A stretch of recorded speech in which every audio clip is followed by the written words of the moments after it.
எல்லோருக்கும் வணக்கம். பெரியவர்களே, சகோதரர்களே, சகோதரிகளே, நாம் 27 நட்சத்திரத்தை பார்த்துக் கொண்டிருக்கிறோம்.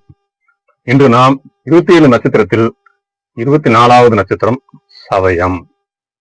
இந்த நன்னாளில் இறைவன் நல்லால் எல்லோரும் நன்றாக இருப்போம். இந்த சதய நட்சத்திரம் அப்படிங்கிறது உங்களுக்கு ராசி கட்டத்துல மேசம், ரிஷபம், மிதுனம், கடகம், சிம்மம், கன்னி, துலாம், விருச்சிகம், தனுசு, மகரம், கும்பம், மீனம், இதுல கும்ப ராசியில இந்த சதய நட்சத்திரம் அமைஞ்சிருக்கு. இது காலச்சக்கரத்துக்கு 11வது வீடு. இந்த கும்பராசிங்கிறது 11வது வீடு, ஒரு சிறப்பான அம்சம் போதே வீடு. எப்படி 5ஆம் வீடு ஒரு சிறப்பு அம்சமோ அதே மாதிரி இந்த 11ஆம் வீடுங்கிறது ஒரு சிறப்பு அம்சம். அதில் சதய நட்சத்திரம் உங்களுக்கு முழுமையான 4 பாதங்கள் கொண்டது. 1, 2, 3, 4 பாதங்கள் அமைந்தது. இந்த சதய நட்சத்திரத்தை பத்தி நம்ம பார்ப்போம். பொதுவா சதய நட்சத்திரம் என்பது திருவாதிரை, சுவாதி, சதயம் என்ற 3 நட்சத்திரமும் ராகு அப்படிங்கிற கிரகம் நம்மளுக்கு ஆளுமை செய்யுது. அப்ப அந்த 3 நட்சத்திரத்துல அமைஞ்சிருக்கக்கூடியது சதயம்ங்கிறது கும்பராசியில இருக்குங்க. சமஸ்கிருதத்துல சதா இச அப்படின்னு சொல்லுவாங்க. அதாவது 100 மருத்துவர்களுக்கு சமமானது. 100 மருத்துவர்களுக்கு ஒரு நட்சத்திரம் அந்த சமமானது. அந்த அளவுக்கு ஒரு பவர்ஃபுல் நட்சத்திரம். இப்ப இது ஒரு அதிதேவதை எடுத்துக்கிட்டா வர்ண பகவான். பஞ்சபூதங்கள் ஒன்றாயிருச்சுங்களா? வர்ண பகவான்னா தண்ணீர் இல்லாமல் உலகில்லை, பஞ்சபூதங்களில் ஒன்றாகிவிட்டது. அப்ப மலைக்குரிய தெய்வம் தண்ணீர், அதற்குரிய தெய்வம். இந்த பஞ்சபூதங்களில் ஒன்று இதன் குறியீடு என்பது முக்கியமான பாயிண்ட்ங்க. கடைசி வரைக்கும் வீடியோ பாருங்க, ஏன்னா ரொம்ப சூப்பர் பாயிண்ட் இது. இப்ப நான் சொல்ல வர்றது அடுத்தது. இந்த குறியீடுன்னு ஒவ்வொன்று சொல்றாங்க பார்த்தீங்களா, ஒவ்வொரு கிரகத்துக்கு. அதெல்லாம் ரொம்ப முக்கியமானது. நம்ம சும்மா நம்ம லட்சக்கணக்கில் பணம் கிடைக்குமா, உடனே அரசாங்க வேலை கிடைக்குமா அப்படின்னே பார்த்துட்டு இருக்க கூடாது. நல்ல விஷயங்களே நம்ம தெரிஞ்சுக்கிறது ஆசைப்படணும். இப்ப இதன் குறியீடு என்பது வெற்றிடம், ஒரு வட்டம், வெற்று வட்டம். வெற்று என்பது ஒண்ணுமே இல்லாத ஒரு வட்டம் அப்படின்னு அர்த்தம். அப்படின்னா இந்த வட்டத்துக்கு எல்லையே இல்லைன்னு அர்த்தம் ஆயிருதுங்களா? நீங்க ஒரு வட்டத்தை சுத்தி வந்தா அங்க எந்த நிக்கிறதுக்கு இடமே இல்லை, அந்த வட்டத்தை சுத்திக்கிட்டே இருக்கணும். இதுதான் கிரகங்கள் வானமண்டலத்தில் சுற்றி வரும் பாதை அப்படின்னு சொல்லி கணக்கெடுத்திருக்காங்க. அப்ப கணக்கில் அடங்காத, எண்ணில் அடங்காத தூரத்தில் இருக்கு, பல ஆயிரம் மில்லியன் கிலோமீட்டருக்கு அங்கிட்டு இருக்குங்க இந்த விஷயம் பூரா நடக்குது. இந்த ராசி மண்டலத்துல நம்ம ஒரு மேல அந்த எம்டி பேஸ், வெற்றிடம் அப்படின்னு சொல்லக்கூடிய எம்டி பேஸ், பால்வெளி பாதைன்னு சொல்லுவாங்க. இதை கற்பனையா ஒரு 360 டிகிரி, 30 டிகிரி, ஒரு 360 டிகிரிக்கு ஒரு கற்பனையா அந்த கிரகங்கள் நட்சத்திரத்தை சுத்தி வர்றதுதான் நம்ம சொல்றோம். இந்த ராசி கட்டம் சாதாரணமா போறது நம்ம தாங்க போட்டுக்கிட்டோம். உண்மையாவே சூரியன் இப்படி இருக்காருன்னா சூரியனை சுத்தி இப்படிதாங்க சுத்தி வருது எல்லா கிரகமும். அப்ப இந்த முட்டை வடிவத்துல சுத்தி வரக்கூடிய கிரகங்கள் நீள்வட்ட பாதையில சுத்துது. ஆனா இதுவே சூரியன். அப்ப இந்த ராசி கட்டம் சாதாரணமா நம்ம வசதிக்கு போட்டுக்கிட்டோங்க. இப்ப இந்த பிரபஞ்சத்தின் முடிவற்ற சுழற்சி கிரகங்களின் பாதை. அதாவது இப்ப பாருங்க, இந்த ராசி மண்டலத்தை சூரியனை சுத்திக்கிட்டே இருக்கு கிரகம். எத்தனை ஆயிரம் வருஷங்களா சுத்துது நமக்கு தெரியுமா? இந்த கிரகம் எப்ப தோன்றும் நமக்கு தெரியுமா? நம்மதான் எப்ப தோன்றுவோம் மறைவும் தெரியும், ஆனா அது தெரியாது. கணக்கில் அடங்காத எண்ணற்ற எத்தனை வருடம் என்பது தெரியாது. அப்ப இதோட குணம் என்னங்க? அப்ப இதை எடுத்துட்டோம்னா பிரம்மாண்டமான சிந்தனை இருக்கும். இந்த பிரம்மாண்டமான சிந்தனைங்கிறது சாதாரண விஷயம் இல்லைங்க. அதே மாதிரி உள்ளுணர்வு இருக்கும். உள்ளுணர்வு அப்படிங்கிறது சாதாரண விஷயம் தான். இதோடைய விளக்கம் எப்படின்னு கேட்டீங்கன்னா, வருணன் மலை அப்படிங்கிறப்ப இயற்கையாகவே உங்களுக்கு பாருங்க, எல்லையற்ற ஆகாயத்துல இங்க இருந்து கடல்ல இருக்க தண்ணீரை உறிஞ்சி ஆகாயத்துல இருந்து நமக்கு மழை பெய்யுது. மழை பெய்யறதும் குழந்தை பிறக்கிறதும் மகாதேவனுக்கு தெரியாதுன்னு சொல்லுவா பாத்தீங்களா? அப்பேற்பட்ட ஒரு எம்டி பேஸ். இங்க இருந்து தண்ணீர் மேல போகுது, திரும்ப தண்ணீர் அங்கிருந்து இருக்குது. எப்ப மழை வரும் யாராலையும் சொல்ல முடியாது. இது ஆராய்ச்சி பண்ணி சொல்லக்கூடிய ஆய்வாளர்களும் ஒருவேளை இந்த சதயத்தின் ஆற்றல் பெற்றவர்கள் இருப்பாங்க, வானவியல் ஆராய்ச்சியாளர்கள். அப்ப கடலின் ஆழத்தையும் அதனுடைய ரகசியத்தையும் ஆராய்ச்சி செய்பவர்கள் இந்த சதய நட்சத்திரம் என்பது. இப்ப கிணற்று நீரில் உள்ள ஒரு தவளை இருக்கு பாத்தீங்களா? கிணற்று தண்ணீர்னா அதுக்குள்ள ஒரு தவளை என்ன செய்யும், அதுக்குள்ளேயே சுத்திட்டு இருக்கும். திரும்ப திரும்ப அதே இடத்துக்கு வரும், திரும்ப அதே இடத்துக்கு சுற்றும். அப்படி இல்லைங்க. இந்த உலகத்தின் பெரும் கடல், 3 பங்கு இருக்கு கடல். அந்த கடல்ல எல்லையற்ற ஆழத்தை பற்றியும் சிந்திப்பார்கள். அப்ப கடல் ஆராய்ச்சியாளர்கள் சொல்லலாம். எதையும் லேசிலோட வராங்க. பிரம்மாண்டம் என்பது தொலைநோக்கு பார்வை. பொதுவா அதாவது ஆகாயத்தின் நட்சத்திரங்களை போல எட்ட முடியாத ஒரு தூரத்தை பார்ப்பவர்கள். நட்சத்திரம் இருக்கிற இடமே தெரியாது. இங்க இருந்து சூரியனோட பெரிய பெரிய நட்சத்திரங்கள் மேலே இருக்கு. அந்த நட்சத்திரத்தை நம்ம இங்க இருந்து பார்த்தா பாருங்க, ஒரு புள்ளியே தெரியும், மினுக்கு மினுக்கு தெரியும். நம்ம வீட்டுல போட்டிருக்க சும்மா அந்த நைட் லேம்ப் மாதிரி, நைட் லேம்ப் கூட பெருசா தெரியும். அந்த புள்ளி மினுக்கு மினுக்கு தெரியுது, சூரியனோட பெரிய பேசுங்க. அது இங்க இருந்து நம்ம பாக்குறோம். அந்த சூரியனை விட பூமியோட சூரியன் எத்தனை மடங்கு பெருசு, அதை விட பல மடங்கு அது பெருசுங்க.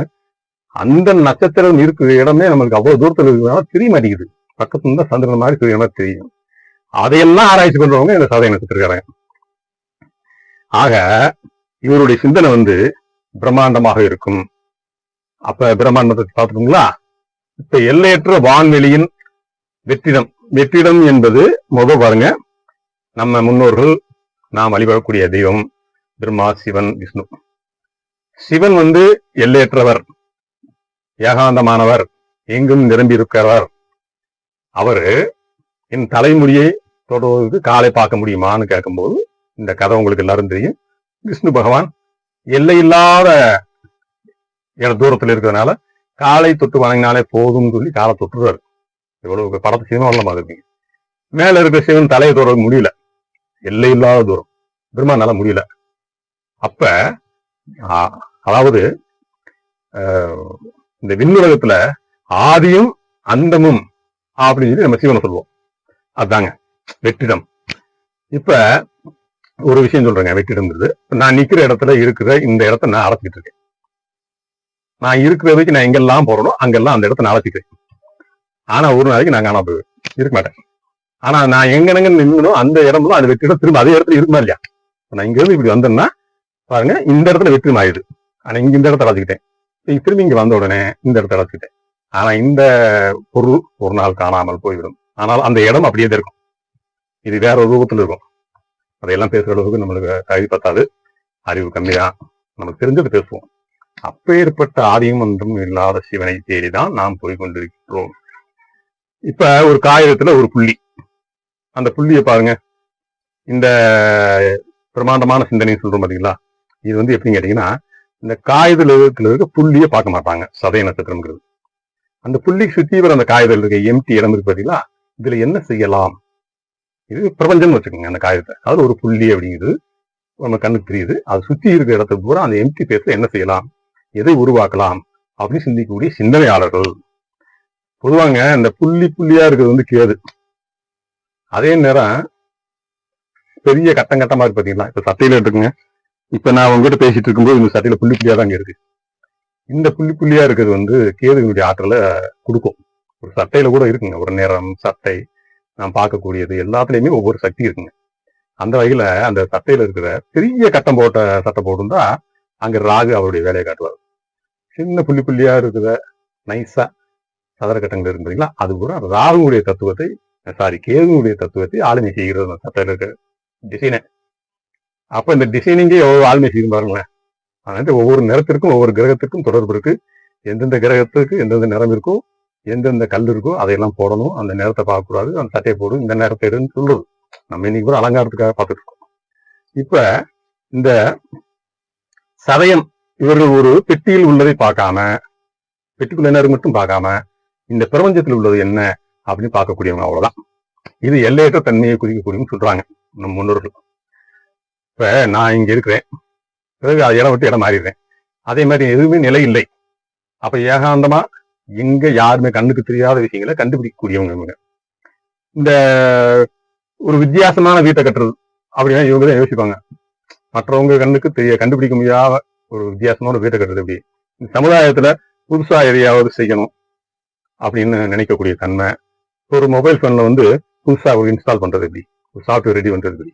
அதே அந்த ஏஐங்கிற ஒரு சிஸ்டத்துக்கு கூட இந்த ராகுவோட ஆதிக்கம் தான். அதாவது வெளிநாட்டுக்கிறவங்க நம்ம சொல்றோம். அப்ப இந்த சமுதாயத்துக்கு நாம் என்ன புதுசா செய்யறது, வளர்ச்சிக்கு என்ன செய்வதுன்னு சமுதாய வளர்ச்சிக்கு பாடுபடக்கூடிய தன்மை. அடுத்த தலைமுறைக்கு என்ன செய்யறது, நம்ம நாளைக்கு என்ன செய்யறது, இப்ப என்ன செய்யறதுன்னு தெரியாம நிறைய பேர் இருக்காங்க. நாளைக்கு என்ன செய்ய போறோம்னு யோசிக்கிறது இல்லை. ஆனா அடுத்த தலைமுறைக்கு என்ன செய்யலாம் அப்படின்னு யோசிக்கக்கூடிய தன்மை இந்த சதய நட்சத்திரம். பழைய விதிகளை மாற்றி, பழைய சட்டம் இருக்கு பாத்தீங்களா, அது பழைய விஷயங்களை பூரா புதுப்பித்து புதுமையான வழிகளை கண்டுபிடித்து உருவாக்கக்கூடிய ஒரு பெரும் திறமை படைத்தவர்கள். பழைய சட்டங்கள்லாம் மாதிரி புது சட்டத்தை ஏற்றக்கூடிய, இப்படி சொந்த லாபத்தை எதிர்பார்க்காம அந்த செய்யற வேலையிலேயே கவனமாயிருந்து அதுல வெற்றி அடைஞ்சு இந்த உலகத்துக்கு புதுசா கொடுக்கறது மட்டுமே பார்ப்பாங்க. அதுல எவ்வளவு பணம் வரும், நம்மளுக்கு எவ்வளவு காசு வரும்னு யோசிக்க மாட்டாங்க. அதனால அவங்க கண்டுபிடிக்க முடியும் எதையுமே. அதனால்தான் நம்ம முன்னோர்கள் 100 மருத்துவர்களுக்கு சமம் சதய நட்சத்திரத்தை சொல்லியிருக்காங்க. இப்ப இவங்களுக்கு முக்கியமா பாருங்க, நேர்மை, தன்னம்பிக்கை, துணிச்சல், விடாமுயற்சி, எதையும் சமாளிக்கும் திறன். இது இருந்தா தானுங்க ஒரு புதுசா ஒன்று கண்டுபிடிக்க முடியும். இந்த மனோபாவம் இல்லைன்னா கண்டுபிடிக்க முடியுமா?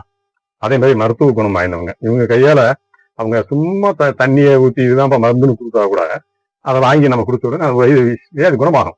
அவங்க மாசம் நினைச்சு கொடுத்துட்டாங்கன்னா அது வேறு குணமாகும். அதனால 100 மருத்துவர்களுக்கு சமம் அப்படின்னு சொல்றது. இந்த சக்தி கொண்ட நட்சத்திரம் தான் சதயம். இவங்க அரசியல், அரசாங்கம், ஆன்மீகம், அறிவியல் துறையில ரொம்ப வளர்ச்சி அடையக்கூடிய தன்மை. அறிவியல் துறைனா இன்னைக்கு நம்ம ஒரு செல்போன்ல பேசுறோம்னா இடையில வயரே இல்லை, அந்த இடையில இல்ல வயரே இல்லை, எதுவுமே இல்லை, எம்டி பேசா இருக்கா?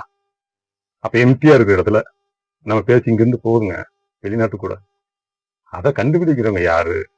இந்த இந்த துறைகளை, அதாவது தொலைபேசி, இந்த விஷயங்களை பூரா இவங்க புதுமையா கண்டுபிடிக்கிறதுல ரொம்ப திறமசாலிகள் இவங்க.